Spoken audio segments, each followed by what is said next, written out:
فاذكروني أذكركم واشكروا لي ولا تكفرون يا أيها الذين آمنوا استعينوا بالصبر والصلاة إن الله مع الصابرين. Setiap kita punya masalah, setiap kita punya problem. Alangkah naifnya diri ini kalau kita masih berpikir bahwa kita bisa menyelesaikan seluruh problem kehidupan kita. Siapa kita? Apa yang akan terjadi nanti sore saja kita nggak akan pernah tahu. Apa yang akan terjadi 5 menit dari detik ini kita tidak pernah bisa memastikan. Kita nggak bisa menyelesaikan seluruh masalah-masalah kita dengan diri kita, dengan otak kita, dengan kecerdasan kita, pengalaman kita. Ulama mengatakan, "Lau lam yakun 'aunun minallahi lil fata, fa awwalu ma yajni 'alaihi ijtinabuhu." Fa awwalu ma yajni 'alaihi ijtihaduhu. Kalau saja bukan karena pertolongan Allah kepada seseorang, fa awwalu ma yajni 'alaihi ijtihaduhu, maka yang akan menghancurkan dia pertama kali adalah blundernya sendiri.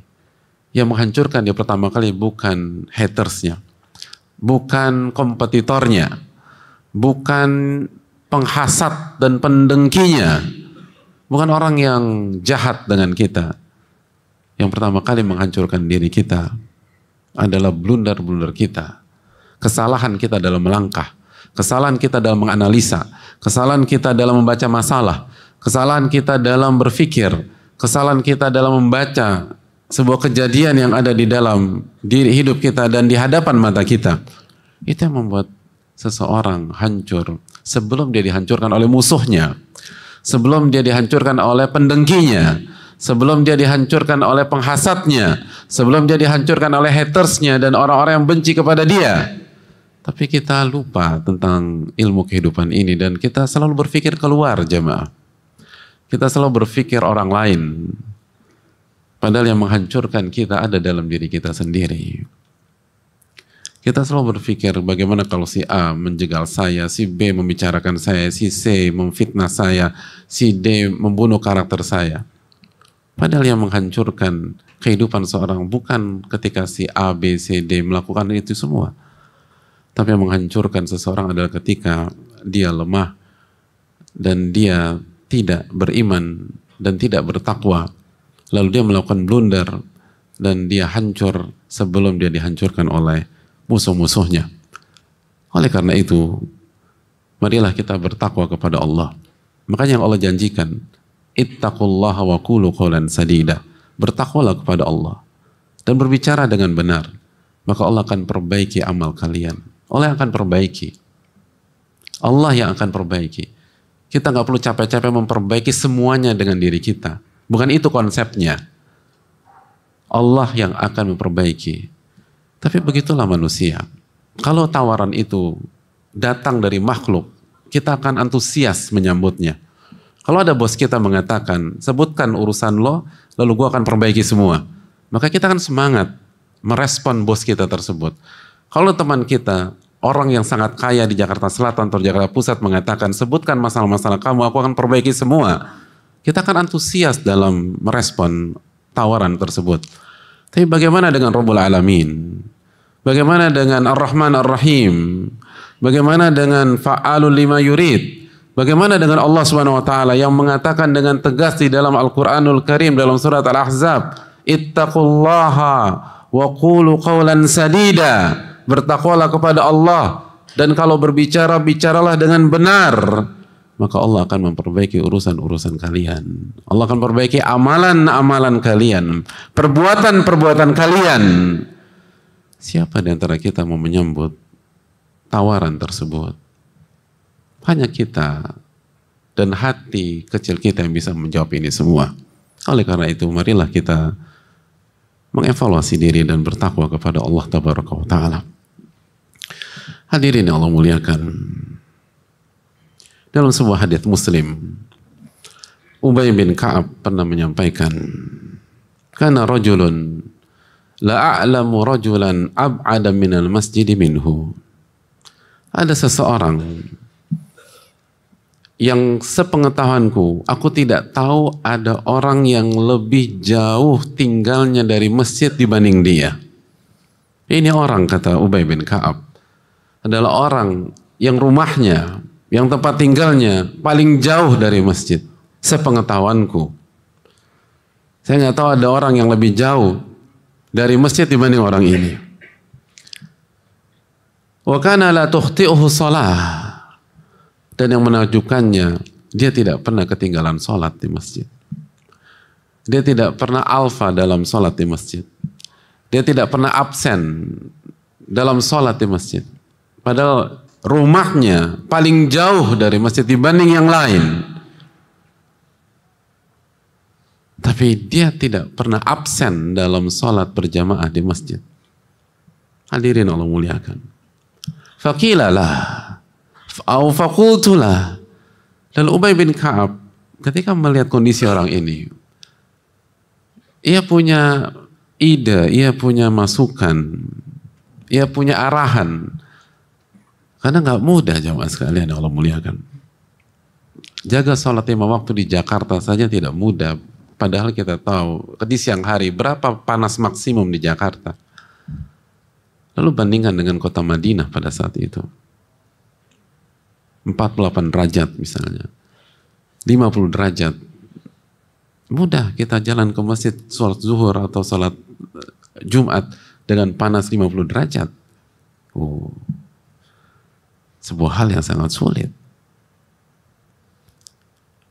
Maka Ubay bin Ka'ab menawarkan tawaran kepada orang ini. Law ishtaraita himaran tarkabuhu fi dhulma'i aw fi ramdha. Bagaimana kalau engkau beli seekor keledai sehingga engkau bisa gunakan khususnya pada saat engkau melintasi jalan yang sangat panas dan kondisi yang tidak kondusif, suhu ekstrim, jangan jalan kaki. Jadi ternyata orang ini jalan kaki jamaah sekalian. Ia tidak naik keledai, ia tidak naik kuda, ia tidak naik unta. Dia jalan kaki. Berbeda dengan kita ketika sholat ke masjid kompleknya, dia naik motor. Itu pun kadang-kadang nggak datang ke masjid. Atau dia hanya tinggal melangkah, lalu pencet tombol lift dan dia bisa sampai ke masjid. Tapi seringkali dia tidak hadir di masjid. Padahal hanya tinggal tombol. Lalu lift itu akan membawa dia ke lantai di mana dia bisa sholat berjamaah di masjid. Orang ini tidak. Dia harus menghadapi cuaca ekstrim. Dan dia tidak ada kendaraan sama sekali. Maka itulah yang disarankan oleh Ubay bin Ka'ab. Beli keledai saja. Sehingga kau bisa gunakan khususnya dalam cuaca ekstrim dan dalam trek atau medan yang tidak kondusif seperti Ramdha. Ramdha adalah sebuah medan yang sangat panas di cuaca ekstrim pada saat itu. Hadirin Allah muliakan. Apa jawab orang tersebut? Ini yang simple, tepat sasaran dan jitu. Orang itu justru menjawab, "Ma yasurruni anna manzili ila janbil masjid." Wahai Ubay dan wahai teman-temanku semua, terima kasih atas masukannya. Tapi terus terang dari awal, saya tidak suka kalau rumah saya dekat dengan masjid. Dan ini pandangan pribadi. Ini bukan hukum.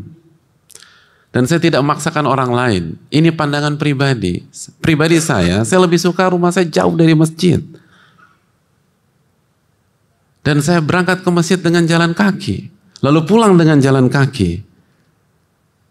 Inni uridu an yuktaba li mamsyaya ilal masjid wa ruju'i idza raja'tu ila ahli. Karena ini memang skenario saya dari awal, kata beliau. Gak usah khawatir. Gak usah kasih masukan untuk beli kendaraan. Ini skenario saya dari awal. Memang saya ingin demikian. Rumah saya jauh dari masjid. Lalu saya berjalan kaki karena harapan saya Setiap langkah kaki saya dari rumah ke masjid mendapatkan pahala dari Allah Subhanahu wa taala dan menggugurkan dosa-dosa saya di sisi Allah Subhanahu wa taala.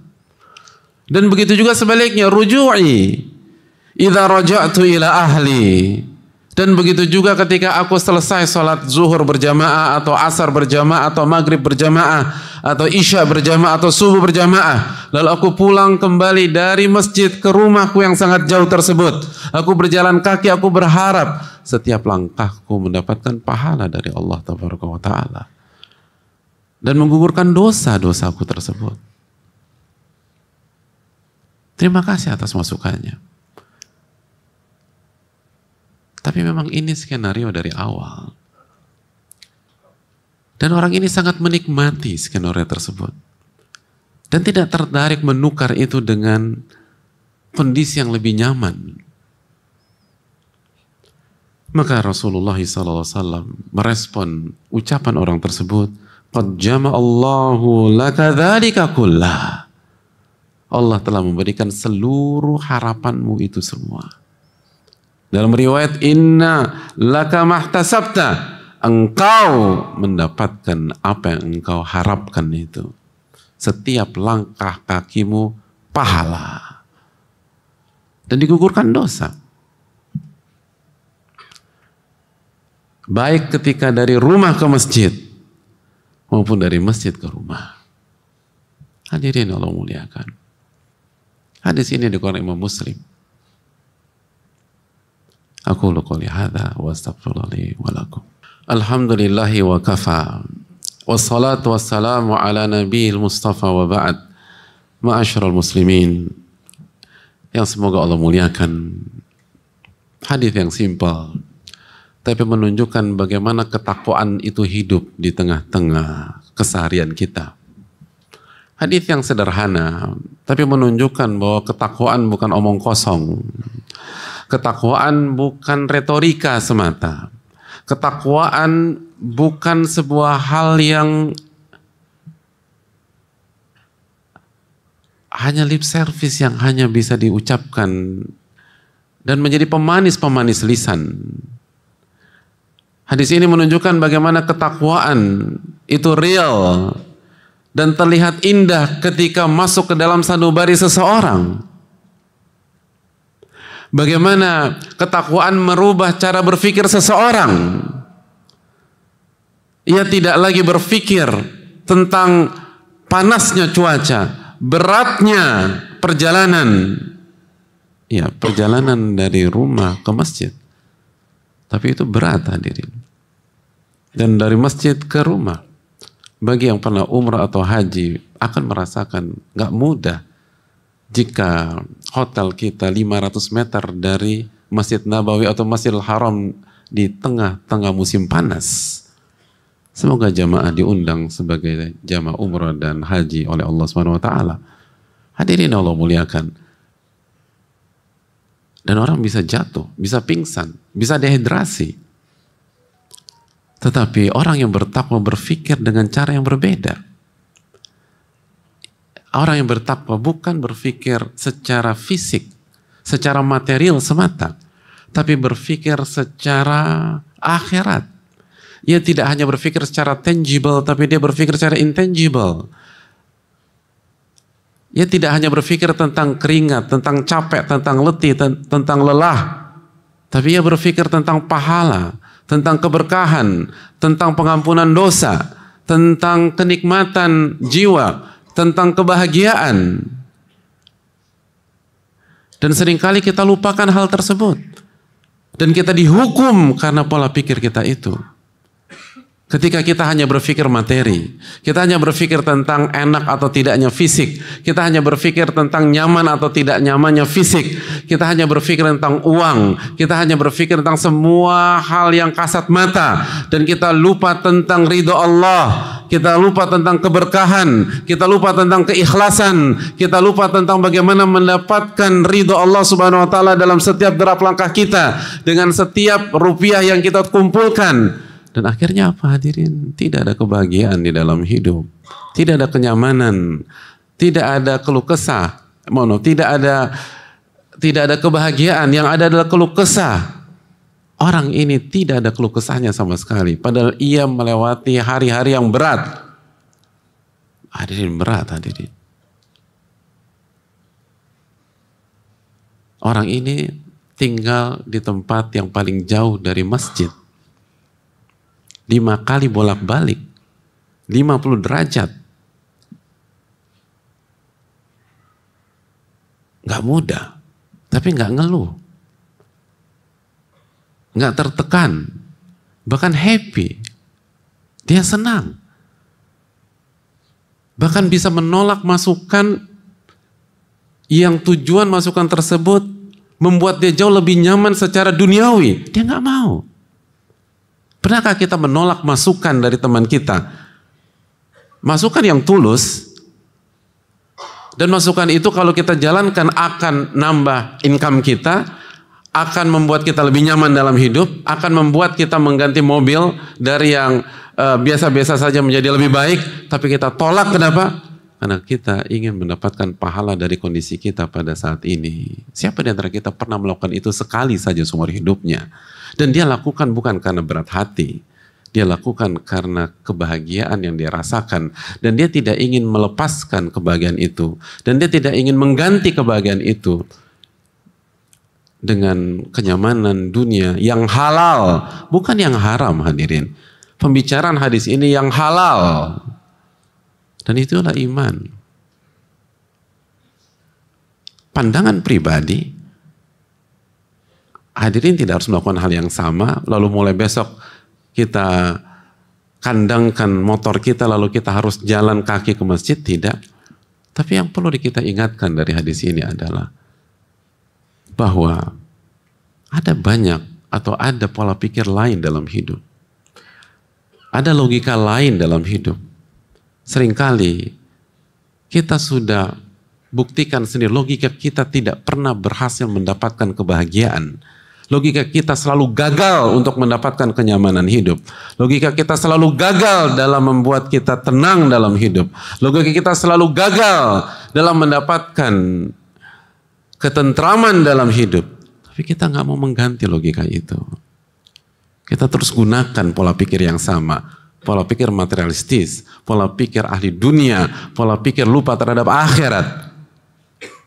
Padahal kalau saja kita mau melihat sisi lain dari kehidupan, lalu kita melihat konsep yang berbeda yang ditawarkan Rasulullah SAW, maka semua akan berubah. Hadirin, konsep yang saya sampaikan ini, itu bukan pemikiran 1-2 orang. Ini konsep yang telah proven, terbukti 15 abad. 15 abad. Hadis ini riwayat Imam Muslim. 15 abad. Konsep ini hidup dan terbukti membahagiakan seseorang. Bandingkan dengan logika kita. Sudah berapa tahun logika kita itu eksis dalam kehidupan. Dan apakah terbukti berhasil? Mari kita kembali merenung. Dan mari kita berpikir. Apakah benar jalan yang kita tempuh ini memberikan kita kebahagiaan? Atau ini momentum untuk restart ulang kehidupan? Untuk kembali berpikir tentang logika berpikir, dan kita kembali kepada Rasul kita Sallallahu Alaihi Wasallam dan para sahabat beliau yang telah terbukti menjalankan iman dan ketakwaan sehingga mereka bisa berhasil di dunia dan di akhirat. Ini bukan isapan jempol, dan ini menunjukkan bahwa amal soleh kalau terkesan berat itu seringkali opini para penonton, sedangkan yang melakukannya mereka merasakan kenikmatan yang luar biasa. Man 'amila shalihan min dzakarin aw untha wa huwa mu'min falanuhyiyannahu hayatan thayyibah. Barang siapa yang beramal soleh, baik laki-laki maupun wanita, dalam kondisi beriman kepada Allah, ia akan diberikan kehidupan yang bahagia. Jalan kaki di bawah 50 derajat itu penderitaan. Ya. Karena kita sebagai penonton, tapi tidak bagi sahabat yang satu ini. Dia pelaku. Dia lakukan dengan iman dan ketakwaan. Dan dia menikmati itu semua. Terserah orang bisa beropini. Tapi fakta tidak pernah berubah. Semoga Allah SWT memberikan kita taufik untuk kembali kepada Allah Tabaraka wa Ta'ala dan untuk mengisi hari-hari kita dengan iman dan ketakwaan. Dan semoga Allah memberikan hidayah untuk kembali ke jalannya. Dan apabila kita sudah berada di jalannya, semoga Allah memberikan kita hidayah untuk istiqomah dan terus berada di jalannya sampai kita wafat kelak.